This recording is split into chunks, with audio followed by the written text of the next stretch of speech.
ఇంకా 5 సంవత్సరాలు అయిపోతుంది జగన్ పాలన. సో నెక్స్ట్ కొత్తగా మళ్ళీ ఎలక్షన్ వస్తుంది, మళ్ళీ జగనే వస్తారంటారా? జగనే 100% జగనే వస్తాడన్న మా ఫీలింగ్. ఎందుకంటే ఆయన చేసిన పథకాలు కానీ ప్రజల్లో ఆయనకున్న అంటే మేము చాలా సాదాసీదాగా పొలిటికల్గా మేము పార్టిసిపేట్ చేసే టైప్ కాదు. జనరల్గా మాతోటి అయితే ఎక్స్ప్రెసివ్గా ఉంటారు జనాలు. ఇప్పుడు ఒక పార్టీకి చెందిన వ్యక్తి అనుకో ఆటోమేటిక్గా లోకల్గా ఉన్నప్పుడు వాళ్ళకున్న పరిచయాలను బట్టి వ్యతిరేకత ఎందుకులేని చెప్పి ఎవరైతే అడుగుతున్నారో ఆడు ఏ పార్టీకి సంబంధించినాడో ఆడి తరపునే మాట్లాడతారు. మాకైతే న్యూట్రల్గా చెప్తారు. కామన్గా వాళ్ళు ఓపెన్ ఎక్స్ప్రెషన్ చెప్తారు మాకు. అందుకని ఎందుకంటే ఆడవాళ్ళు సంతృప్తిగా ఉన్నారమ్మా కంప్లీట్గా.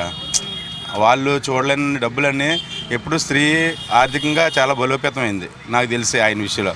ఈ అప్పులు ఎన్నో అప్పులు చేస్తున్నారు, గవర్నమెంట్ లాస్లో ఉంది అది ఇది అంటున్నారు. కానీ ఏ గవర్నమెంట్ ఉన్నప్పుడు లేవమ్మా అప్పులు, ఎప్పుడూ ఉన్నాయి అప్పులు.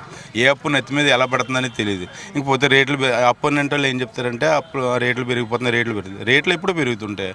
మనకి దైనందిన కార్యక్రమంలో మనం సంపాదించే ఆదాయాన్ని బట్టి సంపాదన ఎప్పుడైతే పెరుగుతుందో ఆటోమేటిక్గా వస్తువు రేటు కూడా పెరుగుతుంది. దానికి దీనికి పొంతం లేదు. కొత్తగా వస్తారు కదా, వాళ్ళకి అవకాశం ఇద్దాము, వాళ్ళు ఏదో చేస్తాము అనే వాళ్ళకి ఏం చెప్తారు? ఇప్పుడు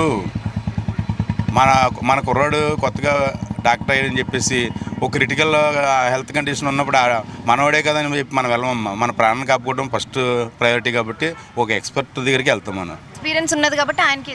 ఎందుకంటే ఆవిడమ్మ అంటే నేను ఎందుకంటున్నానంటే పార్టీ జగన్ గారికి 75% అనుకుందాం, ఇక్కడ 25% బ్యాలెన్స్ ఉంది కదా. ఆవిడ చేసింది ఎప్పటి నుంచో ఉంది, 88 నుంచి ఇదే ఇక్కడ రాజకీయాల్లో ఉంది. మేము డిగ్రీ చదివేటప్పుడు ఆవిడ ప్రాక్టీస్లో తిరిగింది బిఎల్కి. ఇప్పుడు ఆవిడ ప్రజాసేవలో ఫుల్గా అంత సామర్థ్యం, అంత పట్టుదల, అంత ఓర్పు ఉన్న లీడర్ అయితే నాకు కనిపించలేదమ్మా. ఎందుకంటే ప్రతి ఒక్కరిని ఆప్యాయంగా పలకిస్తుంది. వంగ గీత గారంటే మీరు ఎవరైనా ఉన్నారమ్మా అని పిలిచి వెళ్తారు. ఆవిడ మీరు తింటుంటే వెళ్ళి మీకు కంచంలో చేసి తినేస్తుంది ఆవిడ. అంత స్వేచ్ఛ ఉంది. ప్లస్ గవర్నమెంట్ హాస్పిటల్ ఇప్పుడు మెయిన్ మనిషికి ముఖ్యంగా కావాల్సింది ఏంటంటే హాస్పిటాలిటీ, ఆరోగ్యం.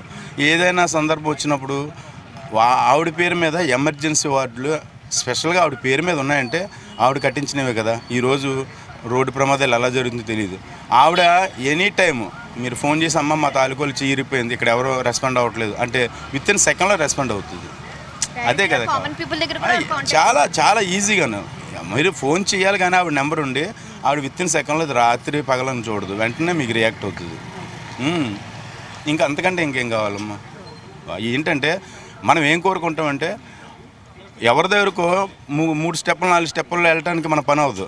డైరెక్ట్గా నీకు కావాల్సిన వ్యక్తి దగ్గర నువ్వు వెళ్తే నీ ప్రాబ్లం డైరెక్ట్గా ఆయన దగ్గర చెప్తే ఆయన అర్థం చేసుకునే అవకాశం ఉంటుంది మీకు.